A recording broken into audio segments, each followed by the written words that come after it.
Hey guys, this is Great Scooter 23. Shines like 83. And then we're doing something a little different. This is kind of a update / podcast thing that we're doing. Here's the update. As you know, YouTube is doing a new thing where basically you have to have 1,000 subscribers and 4,000 views, and it's not really going to affect us much. It just means we're not going to be partners and making...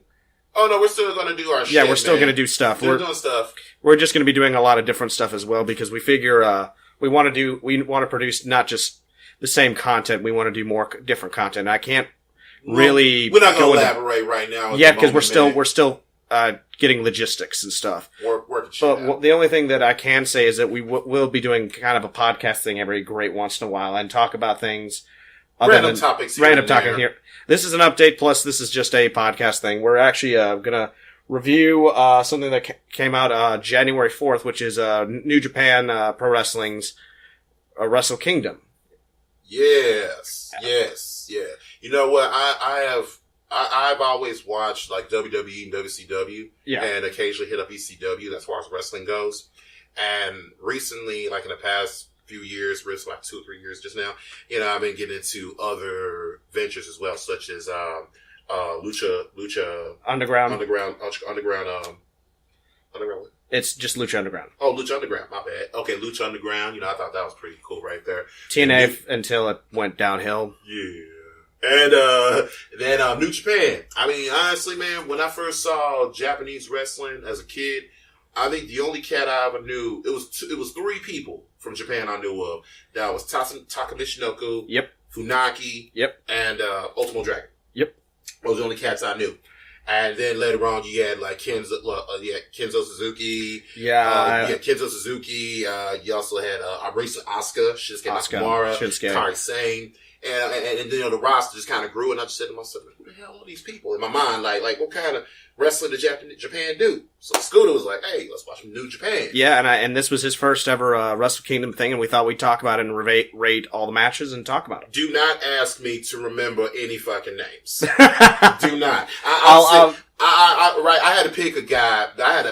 But first, it was this cat that I used to watch. It was another one we used to watch. It wasn't New Japan. It was another one. It was Tiger. Are you talking about Tiger Mask? No. Dragon Gate. Dragon Gate. Yeah, we watched Dragon. I remember that. There was a cat there named Don Fuji. I thought it was pretty cool. I was cool with him. I like Don Fuji. He was one of my favorite ones. And as far as New Japan goes, there's called what, the Stone Pit Bull. Stone Pit Bull. Yeah, he's this. What were you gonna say?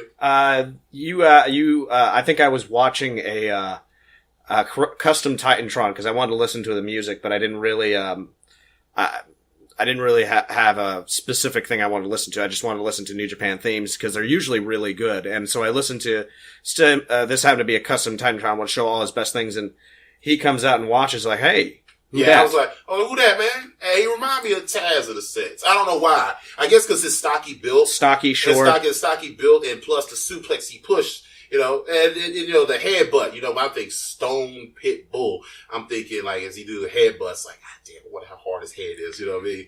Plus he has a build, like I said to myself, if I was ever an older man, I'd be like, this is where I want to be right here, you know what I mean? You're not catching me no 6-pack, man. Shit. You catch me with a 24-ounce body, but not no 6-pack shit. Try to get rid of this 40-ounce I have right now. You know what I mean?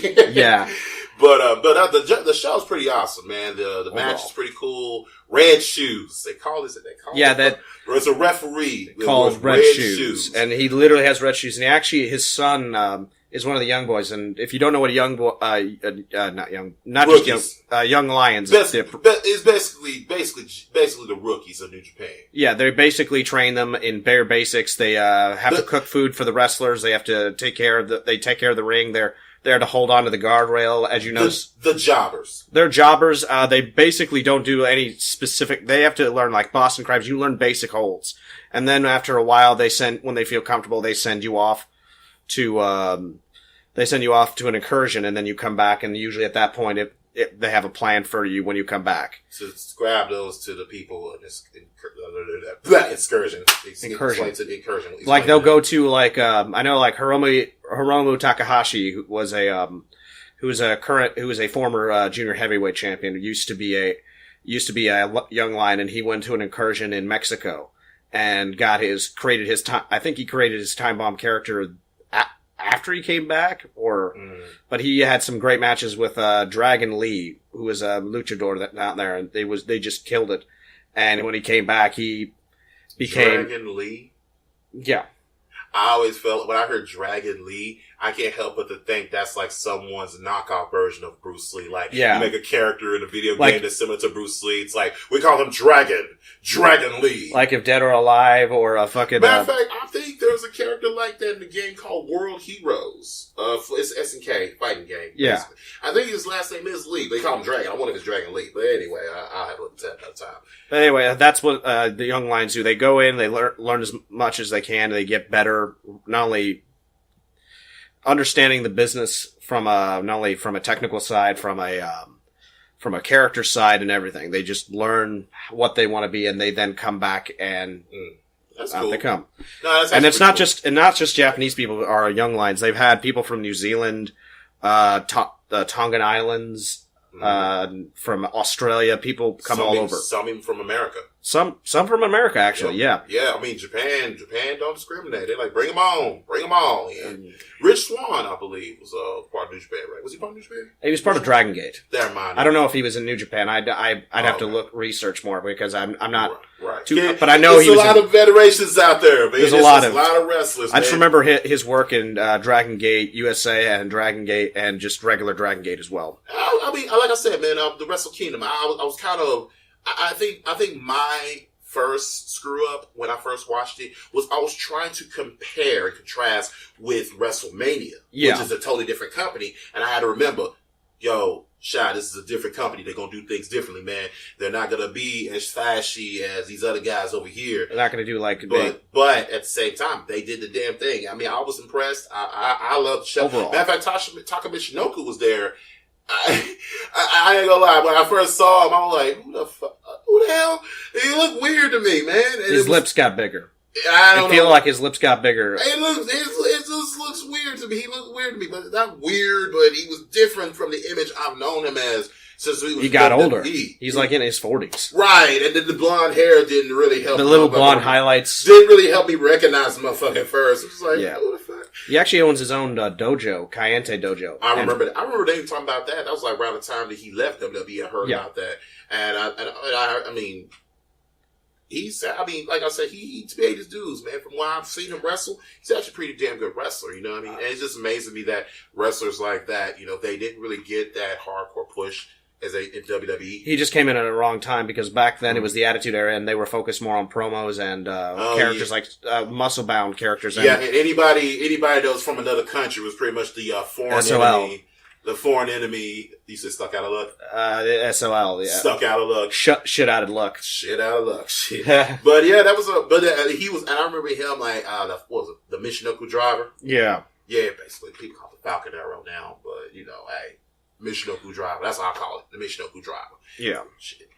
But I guess we better start from actually rating. The way I think I'm going to do ratings is just 1 out of 10. 1 out of 10. Yeah, 1 out of 10, and that you can 10 being highest, 1 being bad. You know what? I'm gonna be fair, man. I have not followed New Japan consecutively. Yeah, consecutively, like continue. You know what I mean? Yeah, continuously. And I can't say that I would give a fair judgment because I'm looking at it from my perspective. That's the point of this. So I know it's just, I think it's just a lot of times when people do. You ever heard like how people do their criticism of things and they go in fine detail on things. And you're just like gaming, for instance. It's like graphics are 5 out of 10. I'm like, graphics look fine to me. Shit. I mean, they're retro, but somebody gives it like a 5 out of 10. Supposed to be retro, motherfucker. That's supposed to look. That's how it's supposed to fucking look. Come on, man. But nevertheless, though, let's do the damn thing. Yeah. So the first match was the dark match, which was the New Japan Rumble, which is it's like the Royal Rumble for WWE, except instead of just being an over the top rope battle royale, you got pins and submissions. Basically, fuck them up any way you want. Most of the people that came in were older. You had Tenzan, Jushin Thunder Liger, Kojima, Michinoku. That's actually where we saw him was in this Rumble. It's basically the pre-show where they get as many of the old wrestlers and old Japanese wrestlers and basically some of their talent get on the show if they're not in the big get the veteran. Yeah, get in the main event. They basically get to some of the veterans to kind of push the ones that ain't really exposed as much because experience is the best teacher. Yeah, and if you don't get a lot of exposure in anything for that matter, you're gonna rust up on the big stage. So it was kind of nice that they did do that. Really, and in my opinion, it started out with Kitamura, who was fucking jacked ass. Man, I know, coming in just... When he came out, he's a young lion about to go on incursion, and he's just fucking huge. Well, apparently he was a bodybuilder, right? Yeah, he used to be a bodybuilder. He was in competitive bodybuilding until they caught him with steroids. Juicing. Yeah, and so he was banned, so he had to find something to do. Yeah, Japan don't play that. Apparently not, and we don't either, but no, we except don't. Unless it's baseball and if you're Hulk Hogan. That's right, 80s, I took a jab at him, fight me. So anyway. It started with Kitamura, and I can't remember, and Bushi, who is from, Los Granadas de Japan. I probably butchered the fuck out of that name. I'm gonna probably butcher it more. And then more people came in. We speak English! We're learning, damn it! And I will say the first person that was eliminated, was Delirious. I think it was Delirious or Bushi. It was one of those. I'm sorry. I'm still thinking about, one of the matches. We probably will get to that later. Yeah. But yeah, I was a little surprised that they didn't have one of the young lions be the first to be eliminated, but I think they have Yeah, I'm surprised the big guy didn't lose so quickly. Yeah, I was expecting him to be one of the first people out, and it's kind of hard to look at a guy like that. And I think it's because he can be easily wrecked. Like you look at him, you're like, I know he's supposed to be a rookie and we're supposed to bulldoze over them, but he the size of a bulldozer. I don't know if we could do that with this motherfucker. I think the reason they didn't is because they're high on him because again he's got a lot of potential. Yes, he's big and yes, he's muscular, and that's not always a good thing. That's not always a good thing, but I think one of the things I worry about is him juicing again, I hope he doesn't. I hope he doesn't, and the other thing that worries me is he tends to be Vince McMahon's type of wrestler that he wants, but we know how Vinnie Mac do. You know, Vinnie Mac, you know how you do, man. Get the foreign wrestlers come over, man, and then, they get a few good matches, and after that, Dustin will win. Depending on how high they are on him. Yeah. But Kitamura, I'm not a big fan of how they doing Nakamura, though. Shinsuke Nakamura. I don't think anyone is. No. If you're a true wrestling fan, and you're a fan of Shinsuke Nakamura, you will be highly pissed on how WWE's doing them, too. That's just me. It seemed like they were so good at NXT. Like, they had championships, they had that prestige. Asuka, same way. Now, it's just like, they're there. That's it. They're there. They're here. I think in fairness to Asuka, I think they're planning on her either winning the Royal Rumble or winning the Women's Championship soon. One or the other, man. Because they're still pushing the streak that she is not undefeated. I would really like for her to lose that to Ember Moon, honestly. Because everybody and their mom, everybody that I knew wanted to see Ember Moon break shot. But, I like Ember Moon personally because, Dallas, Texas, represent. And, just see, have you seen her? But back to the New Japan Rumble. We going all over the place. Sorry. The winner of the match was Masahito Kakihara, who is I'm not very familiar with him, so I don't know his backstory as much. The only thing I do know is that he retired in 2006 due to lymphoma, like a type. I think a lymphoma. Oh yeah, I know you're talking about that. The guy that literally wore a blue shirt that said water. Yeah, I was like, water. However, I think the thing that made you laugh the most was seeing Cheeseburger. Yeah. It's a fucking cheeseburger in the fucking audience. It's a plush, yeah. I'm just imagining in my head like someone just sitting there, yay, bow some cow meat in the fucking head. What the hell was that? It was a lettuce all on their baby mama. If you're not familiar with Ring of Honor, there's a wrestler named Cheeseburger, and I'm not joking. Skinny black dude. Oh, he's the thinnest little skinny black dude wrestler I've ever met. Like, and shit. He literally looks like a African American. He looks like a McDonald's ad gone wrong. I said it. Fight me, shit. What I was gonna say, he looks like back in like SmackDown versus Raw when you try to make people a little too thin. Like they wrestle, you're wrestling. He looks like a black version of the Lacaw that is so thin they look. I was thinking more like Spike Dudley.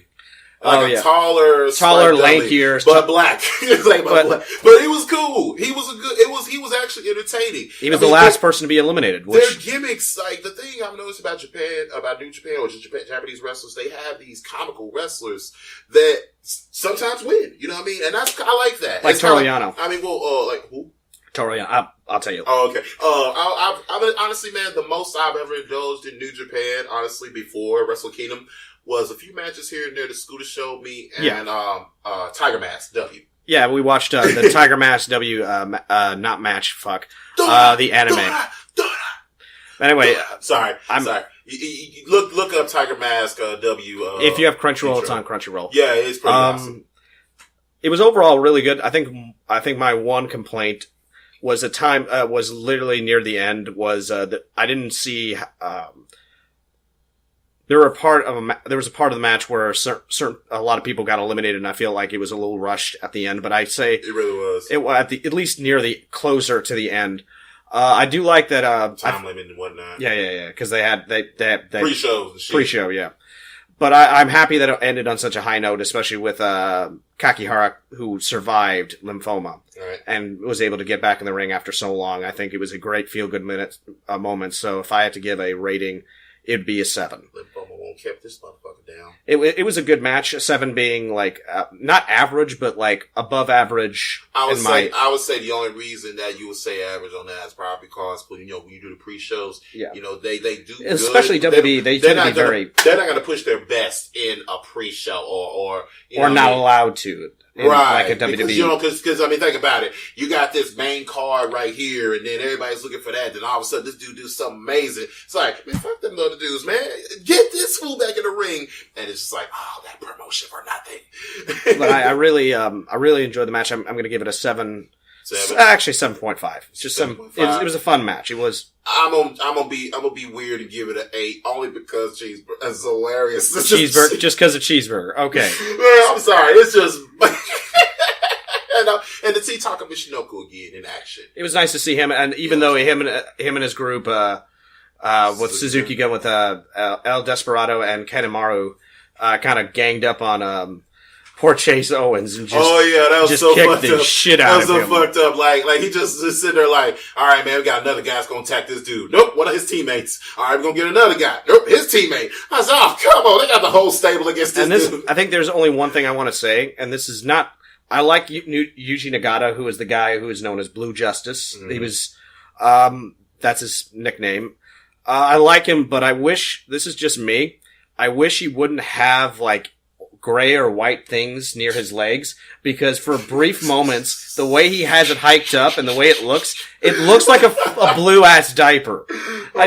He can have Blue Justice and shit around his crotch or his ass. It just, the shit on the side to me, it just looks like a diaper. And change that. Anyway, change it. I would prefer he did, but that's just a minor thing. But he's a great wrestler, and I'm glad that he was in this match. Yeah. Anyway, continue on to the main show. It was the Young Bucks challenging Roppongi 3K for the Junior Heavyweight Tag Team Championship. It was a very good match. I wasn't surprised that the Young Bucks won because they're super over, and Sho and Yo, while it's great to have them in, they're not at the level of the Young Bucks, who are currently 7-time. They won the match, and it started with that. I lost my train of thought. One of the things I enjoy is that they really picked the Young Bucks really picked a body part and really just honed in on that. Like for Yo, like Yo getting for Yo, was it Sho or Yo? It was one of them. Got hurt and fell back. Remember, it fell back first, and his back was fucked. Yeah, and they kept going for sharpshooters and shit just to hit the. Oh yeah, his back was all and then later in the match, one of the Young Bucks got hurt their back, and that cat got a deep massage when he left. One of the funnier, more entertaining part of the match was one of them was in a sharpshoot. I think one of the Roppongi. Sho or Yo? I think it was Sho. I want to say it's Yo. It's Yo. Yeah, wearing the blue.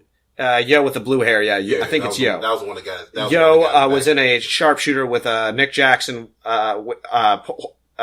being put in a sharpshooter I'm gonna say this right now. It looked like pop stars getting their ass kicked. Oh, that's fair. They do. They look like J-pop stars. I swear to God, they do, man. But one of the Young Bucks had one of the Roppongi guys and a sharpshooter. One of the Roppongi guys had one of the Young Bucks and a sharpshooter at the same time. They look at each other and one of the Young Bucks is like, "The fuck are you doing?" And he slapped him, and then they just start slapping the shit out of each other while holding the sharpshooter. Oh, that was hilarious. And then later, both of them, each member from each team had the other guy in submission hold. Yeah. And they're just kind of like, and the referee's just like, all right, which one of you motherfuckers gonna tap and first? then later in the match, they both, I think one of the... get closer, damn it, so I can see all you in the same division.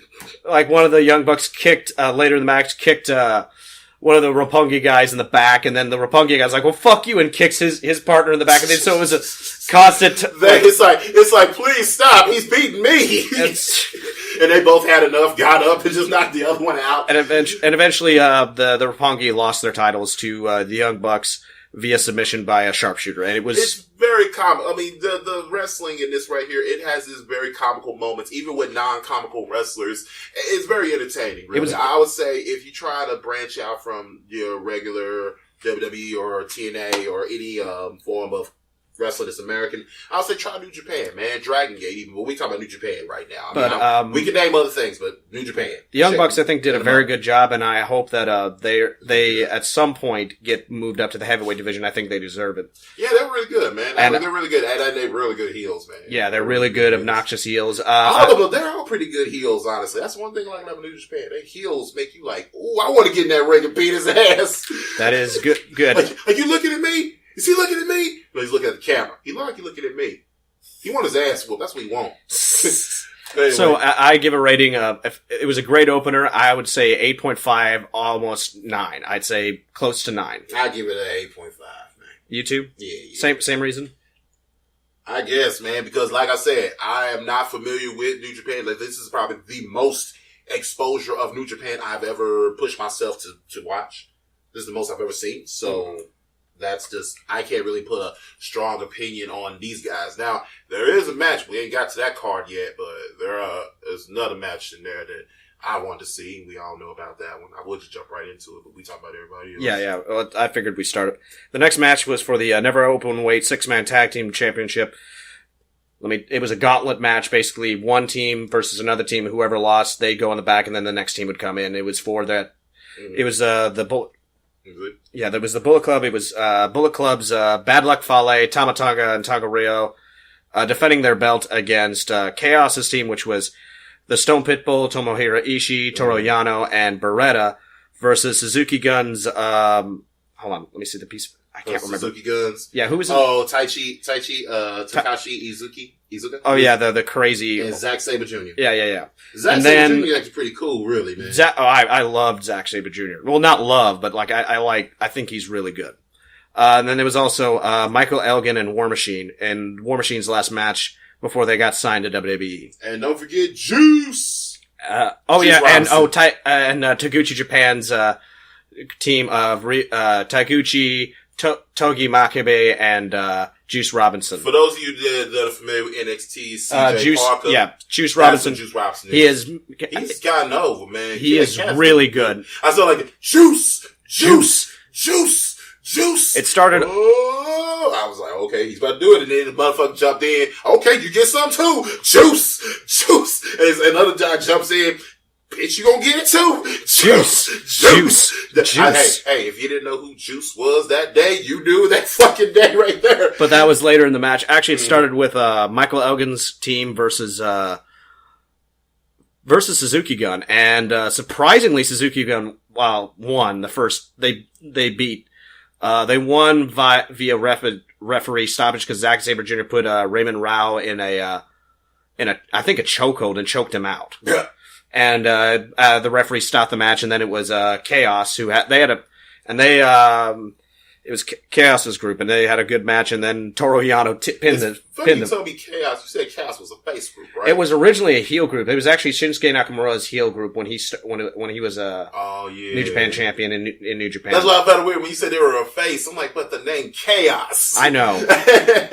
But then again, and I also referenced, I think I referenced Stone Cold Steve Austin in a sense on that because Stone Cold was supposed to be a heel. Like his demeanor was a heel, but people loved him so much. I mean, come on, man, you this blue collar worker, man, kick the shit out of your boss, man. People love that shit, and so Chaos being a face. Okay. But it was a good match. It was a good match. It was good. They're pretty good. I mean, all these guys are really awesome. Suzuki Gun lost to to Chaos because Toriyama is an asshole and fucking while Taichi was not paying attention, about to do something, fucking pulled his ass in and I think he got some of his tights and got a roll up and eliminated Suzuki Gun. And then the next team was, it was Taguchi Japan. And that's when the juice thing started. Right. That's when he had the juice. He reminded me, is weird because, when I see the punches and then he got the braids, it remind me of Road Dogg. Yeah. Jesse James up for a New Age Outlaws, but y'all don't know. I think he's a better worker than Jesse James is, though. Oh, yeah? I feel like his work, at least from what I've seen, looks a little bit better. Yeah, but at least, yeah. However, that's not a knock against Road Dogg. Road Dogg's awesome. He is probably the best promo guy out there, and he... You don't forget that. Oh, you didn't know? He was the star of he was the star of that team. Excuse me. Sorry. Burps. I'll never forget that. But then so Taguchi Japan had their... Of course, I grew up in the Attitude Era, watch that shit every week, SmackDown, Raw.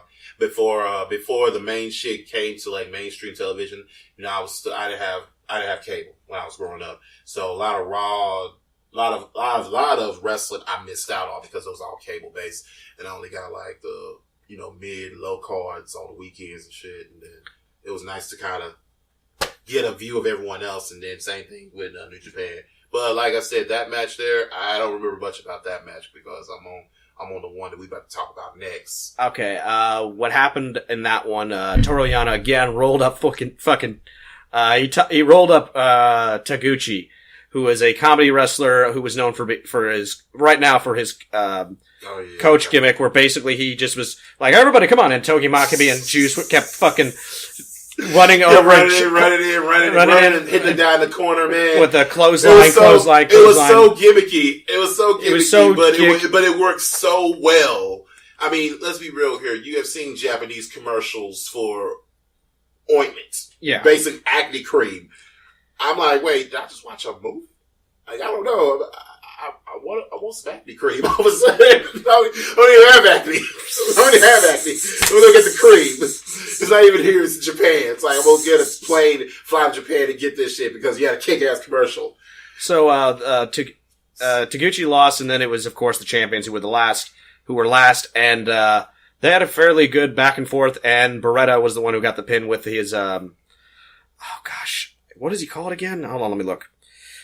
Dude Buster, which is kind of a... Dude Buster? That's what he calls it. It's... Dude Buster. I'm sorry. Dude Buster! Well, that was... It sounds like some shit that like some surfer guy in California will come up with, you know what I mean? I think it's a pile driver. I think it's a pile driver of sorts. Dude Buster. But yeah, they won, so they became the never open weight 6-man champions. We have Chaos. Again, however, as a note, they did lose it the next night back to Bullet Club, so Fale and the Gorillas got their titles back. And so it was a very short reign. Fale. And then that's a big mother, by the way. Yeah, 6'4". Big dude. Yeah. Big old dude. There was one thing I forgot to... Popeye chicken eating motherfucking dude. Anyway. The next match of that was Kotobuki versus Cody. That right there. That right there. I mean, wow. Cody Rhodes, man, I'm glad that he left WWE, man. I think he is too. It's fucked up that one would say that because you're a WWE fan, but for Cody Rhodes, like the way they were doing with him, man, it was like Stardust. That was so stupid. I mean, look, Goldust is Goldust. You can't put no knockoff and say, oh, it's not gonna sell. No. It's not gonna sell. People didn't like it. I mean, I don't know what the fuck made them think that. It's like everybody. It's kind of like you got a superhero. And everybody got to put him like with a kid sidekick. Like Captain America got to have Bucky, Batman got Robin, you know what I'm saying? Superman, Superboy. Like, what the fuck, man? Like, they cool by themselves. So Stardust was fucking Goldust. Right. It was like Batman and Robin. That's like, you gonna put little brother like that with big bro, let big bro do his thing. Let little bro do his thing. Let them partner up as brothers, you know, hey. They did. Yeah, and that was the only thing I loved about that team. The fact that they were brothers, and they besides Matt and Jeff, of course, and who else was brothers that were? The young Bucks are brothers as well. There's a couple team brothers. But Harris brothers. But Cody Rhodes, man, you know what? I mean, I never really got an opportunity to like really see him do his thing in New Japan, and I seen it.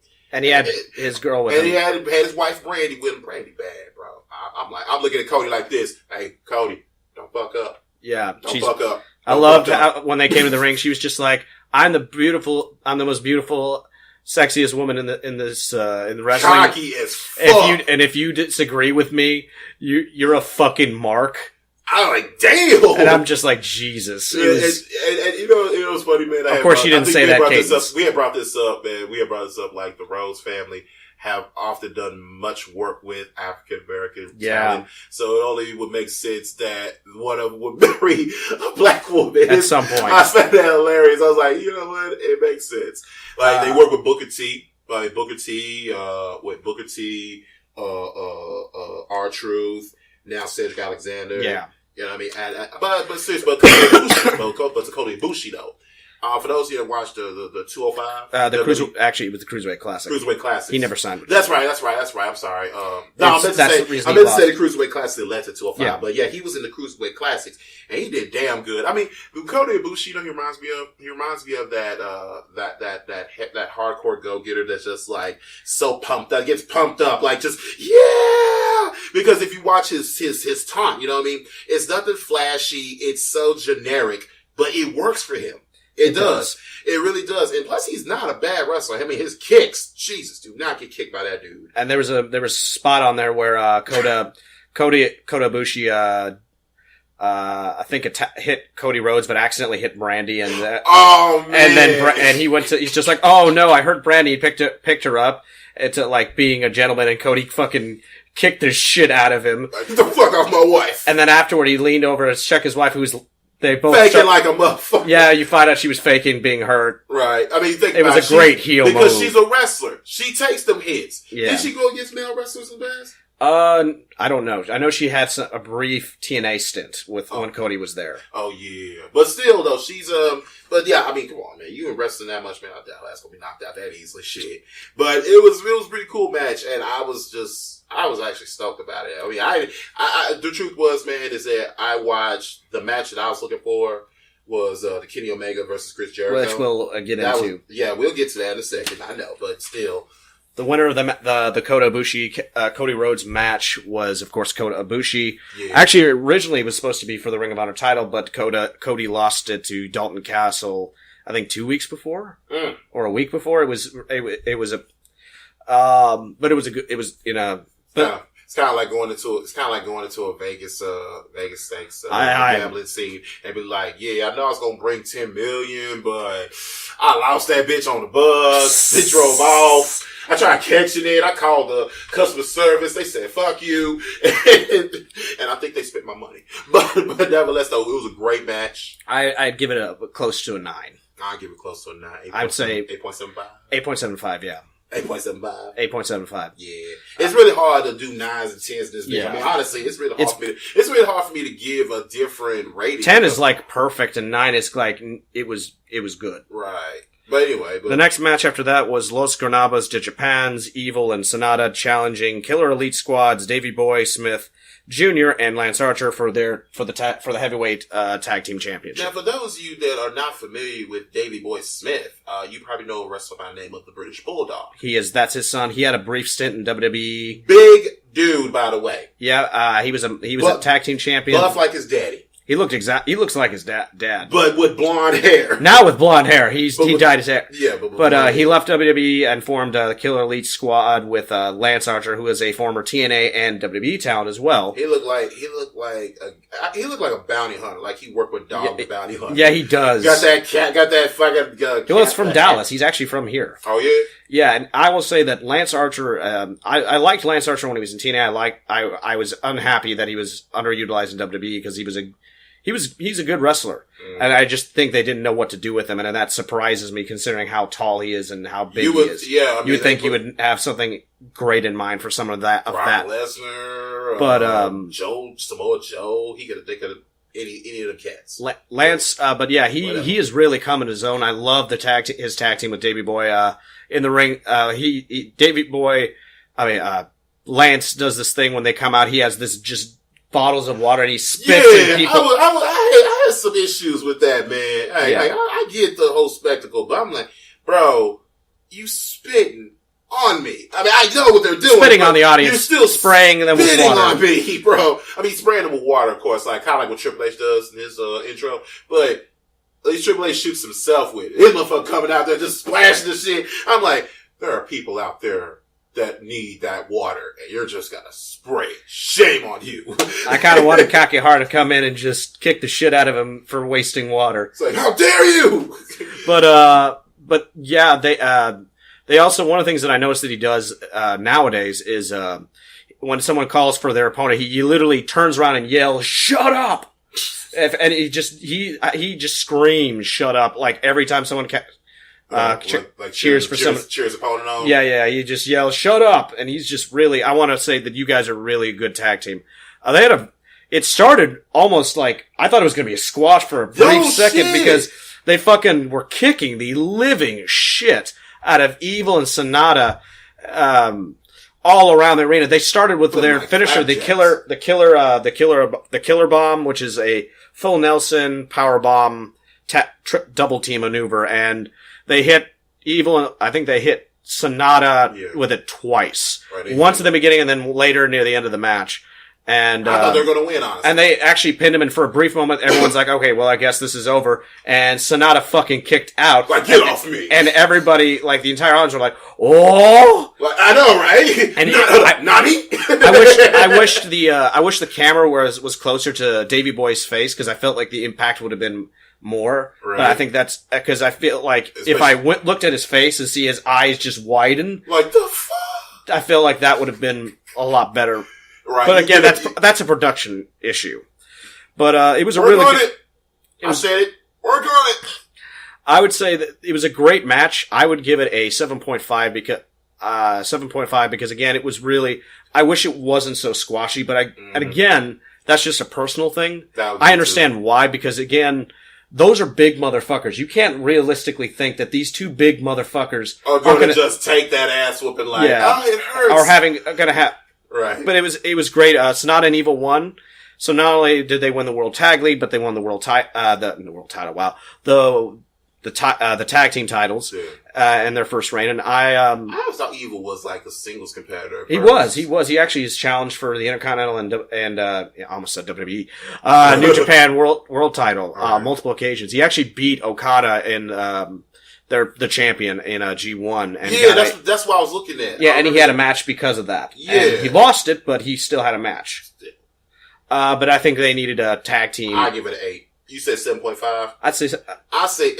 I say 8 because, like I said, the squashing, man, I thought, come on, man, we gonna get these big dudes in here to squash these Japanese dudes. Come on, man. That's fucked up, man. But I like, that's their turf, dog. That's their country, man. Can't have them looking like shit in their own home. Come on, man. And I'm glad he won. But it's his eye. You see a fucking eye at the end, though? Evil's eye for brief minute, I thought it was swollen shut. But it was just closed. He just closed it and shit. That's it was just, the angle was bad. It was just, the angle made it look like his eye got fat. Like, damn, how hard it hit him? I thought it was his back he fell on. Yeah. The next match after that was, Minoru Suzuki defending his never openweight championship against Hirooki Goto. And, before we say anything about the match, can I just say this is the second time they've done a Hirooki Goto versus the never openweight champion. They did this last year against Shibata, and before Shibata. I'll be back, man. I gotta give you something to drink. It's your turn. Give me a squirt. But Shibata, he had a match against Shibata last Wrestle Kingdom, and it was good. I'm saddened that Shibata is probably going to be retired. Ooh, thank you. Yeah, that's the match I watched earlier, right? We watched it in bits because it's a 5-hour show and not very long show. Not a problem. It's not like I'm complaining about the length. It's just hard sometimes for both of us, especially when you work different schedules, man. Yeah. It was hard for us to kind of watch the whole thing. Yeah, but it was Hirooki Goto versus Suzuki. It started with Suzuki choking a man. Choking about hangman style on a turnbuckle. Yeah, and for a brief, pick that motherfucker up. You were so mad at first because you thought it was going to be. Excuse me. I thought it was going to be like they were going to stop the match because he got injured or some shit. Like no. You don't fucking do shit like this. That's like having a Super Bowl and everybody's like, "Oh, we're all sick. Get your ass out there. I got the flu. I don't care. So I'm gonna throw up. Throw up on the floor. Throw up on the ground. You're outside. I don't care. We got a game going, bitch. I ain't got time to be waiting on you." That's how I look at that dude. Like, bro, you better get your ass up. But yeah, Suzuki was. It was one of the things I forgot to mention. It was a no seconds and no DQ. For those that aren't familiar, with that term, no seconds means no interference. Basically, none of his pals from Suzuki Gun could come with him. It's like this right here. Look, bitch, we gave you no disqualification. If you can't think, off top of your head to hurt your boy with that stipulation, then you sorry. That's just me. But it was also hair versus hair. Whoever lost would lose his hair. Oh, and fun fact, the dude, the cat that lost, man, he actually the one that whooped Ken Shamrock's ass. Yeah, Suzuki. You've lost. You already. Yeah, because I like the shit. I'm on there, I mean, honestly, it's just like, wait, I'm saying, when you told me that, I said, wait, he did what? He whooped who? He said Ken Shamrock. I'm like, Ken Shamrock wasn't invincible, but he was badass. It's Ken fucking Shamrock, you know what I'm saying? But so when you hear somebody say, hey, that guy right there whooped Ken Shamrock's ass. What? Yeah. Now, tell him, man, you whooped, shit. Kimbo Slice? Oh, no, well, Kimbo Slice is a street fighter, man. Yeah. You know what I'm saying? He's deceased, rest in peace. But, nah, he was more Street Fighter, really, man. Than a UFC. Than a martial artist. Nah, he was more Street Fighter. Like, he could take them hits, but he can only take so many. And then, you had guys that, like, struck really hard, real proficient, like martial artists. And so it took his ass down pretty quick. So, in the end, Street Fighter was his thing. But nevertheless, though, that match was pretty intense, man. It was stiff as fuck. It was what you wanted out of that. It had its moments where you're just like, stiff. It had the moments where you're just like, and that one right there, I would say was probably the lowest ranked match for me. What would you put it as? I give it I'm being honest. I'm being nice and giving it a 7. But honestly, if you ask me, it was like a 6.5, really. It was because it moved too slow for my taste. It moved too slow for my taste. Like you said, it was very stiff. I mean, it had its moments where you said, "Oh," you know what I mean? But then at this point in the whole broadcast, you got so many matches ahead of you, so you let it slide, and you're just like, "All right, man, just hurry up and get this shit over with, man." But it could have been better. It could have been better. It wasn't bad, but it could have been better. There's room for improvement, in my opinion. That's fair. That's fair. I will give it a 7.5 because I kind of sort of agree with you. Okay. I think I didn't have issues. I think my only issue is again I feel like that's a bit of lazy booking is doing the same match for Wrestle Kingdom but with a different person. I felt like Suzuki could have done. I wish they had done a different matchup, but they did well for what it was, and I think I liked the fact that Suzuki honored the hair when he lost. He came in and with a chair, and everyone was like, "Oh, he's gonna hit? Is he gonna hit?" But walk the chair and shit like, "Pack your shit, this chair out of here." They set up a chair earlier for Suzuki to sit, and Suzuki fucking his ego. That's ego right there. That was ego. That was pure ego right there. Like it was the same damn chair. But you know how it is. I don't want your germs. Get that shit out of here. Put the chair down. Put his own chair down. And he I'll cut it my damn self. He didn't have much, but he did shave. Picked it off. Slapped it on the ground. And that look, man, like, for those of y'all that ever been in fights before, you know that side look motherfuckers give you, man, when they walking off and they got that little smirk. Yeah. Like, man, you know I'll fuck you up. You like, nah, bring that shit. That's how he was looking. Like, man, I'm gonna beat you in the parking lot after this. Like, don't get it twisted. You with me in this ring. Go near your car. That's how he looked. Yeah. Like, security. Like, I don't know, son. That's Suzuki. I don't know. We don't know if security can handle that motherfucker. The next match was the Fatal 4-Way match for the junior heavyweight championship between champion Marty Scurll, Will Ospreay, Hiromu Takahashi, and Kushida. That was awesome. It was awesome. That was awesome. Not to toot my It was a really good match. I liked the back and forth. I loved the constant counters of the Os Cutter by Marty Scurll and the yelling. He's like, Os Cutter! And Marty Scurll jumps and he's like, chicken wing, gotcha, bitch. That motherfucker calls out everything. You were Jackie Chan. Remember the adventures of Jackie Chan? Oh yeah, with the guy who kept naming everything. Like Panther Most Rabbits. The little redheaded guy. Yeah. The one that took when the sumo guy left the evil organization. They needed somebody to take over as head henchman. Yeah, and that was what he was doing the whole time. I love and chicken wing. I was like, wait, chicken wing? Oh shit, he got it. And it's funny because when he called it.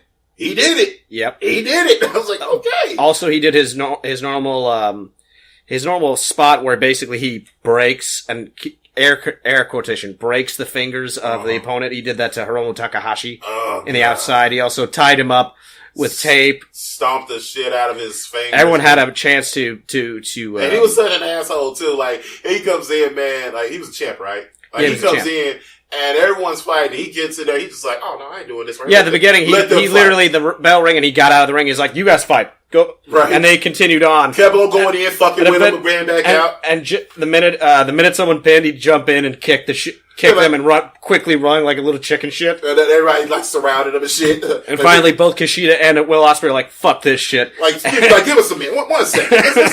Let's get this guy in here. That's my four-way. The winner of the match was Ospreay. And I would give it, what would you give it? That one right there, man, shit, 8.75 or 9. It was pretty good. It was actually that good. It was really good. I would give it a 9, shit. I am gonna give it an 8. Yeah. It was really good, but I had one, I think it's a nitpick. Go ahead. But it may be a nitpick. And if everybody got an opinion, man.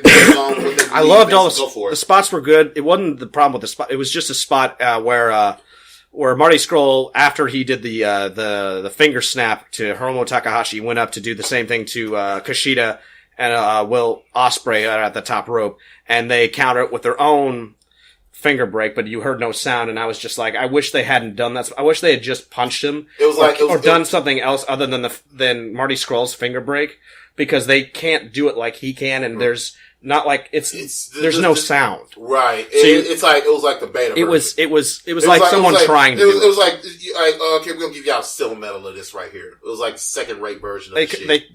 They couldn't do it, and that's not a knock against them. That's just a nitpick. I wish they had done something else, like super kicked him off the turnbuckle, in other words, arm bar, or something. In other words, do your thing. That was one of the moments where it was like, hey, this is time to do your thing. I mean, you know what it is? I think it's because when you do the move onto that opponent, like, cause he breaking fingers. Yeah. Now you breaking his fingers. So it's like, yeah, get taste your own medicine. That's really for those people that's just like, revenge! Yeah. But I feel like if you're gonna do revenge, I feel like if you're gonna do the same move that he does again, you have to do it just as good. I believe someone else did. Pete Dunne does that, right? Yeah. Pete Dunne does that. He does not a finger break, but he pulls the fingers back. Oh man, goddamn, it's like, stop! It's like, dude, you sure you don't want to like put me in a sharpshooter or ankle lock, man? I'd rather you do that. The next match after that, was the Intercontinental Championship match between, Jay White and Hiroshi Tanahashi. It was an okay match. I think it was a 6. Fail. It's not a bad match. It just was kind of an average match.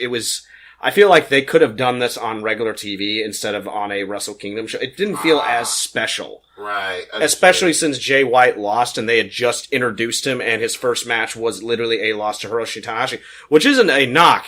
It's not a knock against Hiroshi Tanahashi. Hiroshi Tanahashi is the John Cena of New Japan. He's a great wrestler. I like him. I like that he is becoming the gatekeeper for the main event scene to basically kind of give younger people a chance. But I feel like this was a chance for Jay White to be an Intercontinental Champion, but I think they changed their mind. I think they just literally like, oh shit, Hiroshi Tanahashi doesn't have a match, and Jay White's here, and they'd already set up the whole thing, and they probably planned on putting Jay out later, like, fuck. I mean, he probably just sitting there drinking his bottle of water, it's like, get in there! What?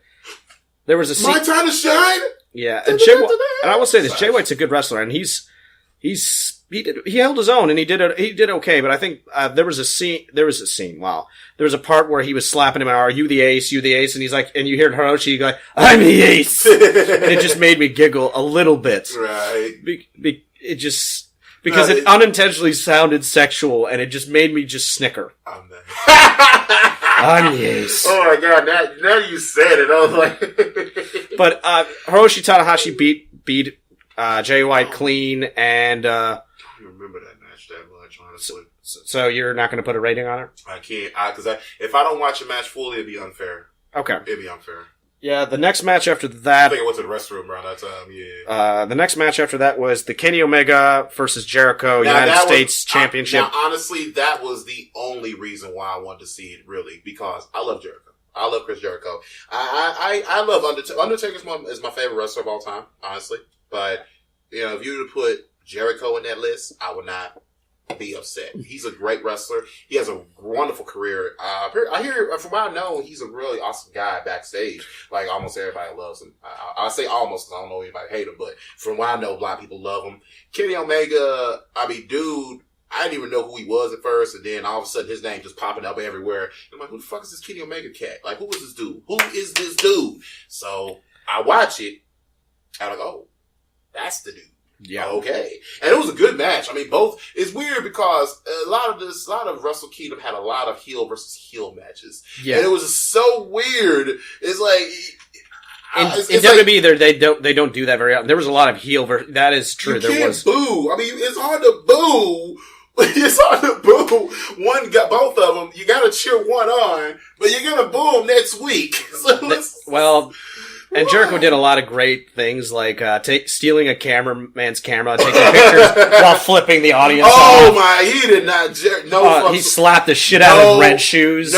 And then put his son, who's a young lion, in the the Lion Tamer, not the Walls of Jericho, the Lion Tamer. We don't say that name. The more aggressive looking Boston Crab, where he sits on your face and pulls you. Oh yeah. Well, for those that, I'm sure they probably watched it. Just look up Chris Jericho. But they had some great they had great matches. It was their promotion was pretty awesome. Oh yeah, the promotion was awesome. That's what made me want to watch it. Like, you're thinking, did he really beat his ass? Did he really beat his? Oh, Kenny Omega won. By the way, it's not a surprise. There was no way that Jericho was going to win the U.S. title. No, you can't. There was no way. You can't. You forget Jericho. People forget Jericho's still under WWE contract. Not really. He's a free agent. He just... Oh, for real? Yeah, he's a free agent. Oh, cool. Never mind then. Actually, the reason this happened was because, if you don't mind me talking a little bit, the reason the match happened is because Jericho went up to the WWE and to do this wrestling cruise thing that he wanted to do, a tour where it was on a cruise and he had wrestling matches, and they said no, and then New Japan, I think, made a deal with New Japan, and that's where his match came in. It's kind of sad, really. WWE doesn't really branch out like that or have an open mind on such things. Really, it's really depressing. Because it's so many international stars in WWE. They're trying to get more international. I've heard stories. I don't know if it's true, but I hear that New Japan wants to talk with WWE about more collaborations. I would not object to that, honestly. I wouldn't object to it as long as New Japan does not get fucked over. You know they will. You know more than likely they probably will. And I hope they don't, but let's be real here. I really think at the end of the day, man, I think the fans will be more happy than anything. It'd really be more like a back office, stock room shit right there. That'd be the problem. But for everybody else, yeah! Well, But that match right there. It's a 9 for me. It was a 9 for me too. But like I said, that was the one I'm going for. That was the one I came for to see. Then we have... And then we had the other main event, the co-main event, which was the Rainmaker, Kazuchika Okada. I probably butchered his name, I'm sorry. Versus Tetsuya Naito for the World Champion. Tranquilo. Yeah, Mr. Tranquilo himself. Love that shit. He is, his style was so tricky. I could not pinpoint what the fuck he was doing. I mean, I see kicks, but then I'm like, see a striker, see a power flyer. What the fuck is he? He's a mix of, to me, he's a mix of Japanese and Lucha Libre. And that is a sick combination, by the way. Like, watch the dude's match. If you get a chance to watch this match, watch that one, man. They had a good match. It wasn't as good as the match before, but it was a good match. It was pretty decent. It was pretty decent. It was pretty good. What would you give it? Let's see. I gave the Kenny Omega Jericho 9, right? Yeah. And this one's like, underneath that. I give it a 9 too, because it picked up. It picked up at a pace that made you sit in your seat. Like some matches are like that. Like some matches, they start really slow, really stiff. And I think once that adrenaline pumps in and they kind of get a gist of how the other guy works, if they never really worked with each other before, they evolve as they go along. And then you can tell that's what was happening in the ring. Like they were kind of like okay at first, and then somewhere they met somewhere like right close to the middle of the match. Yeah. Then after that, it was just gravy after that. So I give it a 9 because it improved eventually. Before I give my rating here, let me put a preface. I think the match was great. It was weird to see Okada with pants because I'm used to him with shorts. And I will say this: Okada's a very good wrestler, and considering his age, and that jacket. Oh, he's very good. He won the match. His gimmick, like what's his gimmick? Like he's the Rainmaker. He makes it. Rich boy with a lot of money. Yeah, and he was supposed to be a heel. And he's kind of a tweener right now. They don't even know what to do with him. I think he's the face of their company. He's a good-looking kid that they can use for promotional from outside venues. Like if they want to do a commercial, they'll get him. I gotta put up that commercial with that one I showed you. Yeah, it was like some card game that he was advertising, man. And like I said, the Japanese have some very eccentric commercials advertising. I think everyone knows that. It's very wow. It's like with Nakamura doing that song with that one little group right there. He did Happy. He did Happy. When they did Happy, that was another video. Okada was actually on there too. Oh, for real? Yeah. Oh, yeah, it sure was him. Because he did the whole Rainmaker pose and. Yeah. But here's my big problem with it. The match, go ahead. The ending, I feel, was bittersweet. Because I felt like that should have been Naito's night. Because, and funny thing was when you said that, because that was one of the things that he had issues with in the past, not being a main eventer. That's actually what I'm going to briefly touch on. Here's the story of Naito. Naito was set to be when Hiroshi Tanahashi was the main event guy, they were setting Naito up to be his successor. And he got over for a while, but then he just lost favor. Kind of like Roman Reigns. He had a Roman Reigns situation where people just didn't like him, and it was the first time where New Japan asked their fans, do you want the Naito versus Okada match to be the main event or not? And they chose not to. And so they still had their match, and Okada beat Naito kept retaining in the title at that specific Wrestle Kingdom. And then Naito left the company not too long after, not forever, but he went to an incursion to CMLL, and then he came back with his new heelish attitude. CMLL, it's the oldest Lucha Libre company in existence. Okay. It's older. For those of you that don't know. I don't know. I'm not going to even try to say the whole name for it. I'm just going to call it CMLL because I can't roll my R's. I can't roll R's. I'm not very good at that. Yeah, I'm not. But he formed Los Granadas de Japan, and this was kind of the redemption, an angle where it was his first time. He was finally getting the main event he deserves, and I felt that it would have been better at the end if he had won it. It would have been a better ending for it. So I'm going to give it an 8. I'll give it an 8. I didn't know what the hell the Rainmaker was, and basically it's just this clothesline. That's basically like a wrist lock, and then he pulls him. Right, basically like it's similar to the JBL's clothesline from hell, except JBL. I think we had a discussion about the difference between a lariat and a clothesline, right? Yeah. I feel like JBL's is like a lariat, and Okada's is more of a clothesline. And well, really funny, I thought to myself, if anybody ever played Yakuza 0, yeah, you know the big guy who you fight for money? Yeah. You know, he knocks your ass down Yeah. and he knocks your money out. I said it'd be kind of cool if they could find a way to kind of put that somewhere in the game. But I doubt they could do special effects like that. But it'd be cool if it just seemed cool. I felt like every time I saw him bust a Rainmaker out, that's what I heard in my head every time I seen it. Just ping, like, oh shit.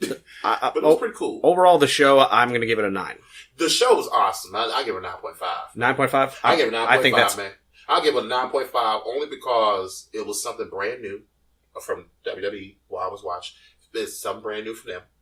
It was very diverse. I mean, even though it was Japanese wrestling mostly, you had quite a bit of ethnicity in there, you know what I mean? And everybody seemed to be loving them. I love the crowds in Japan, how they just sit there so attentive. They don't yell and scream. They don't go, what?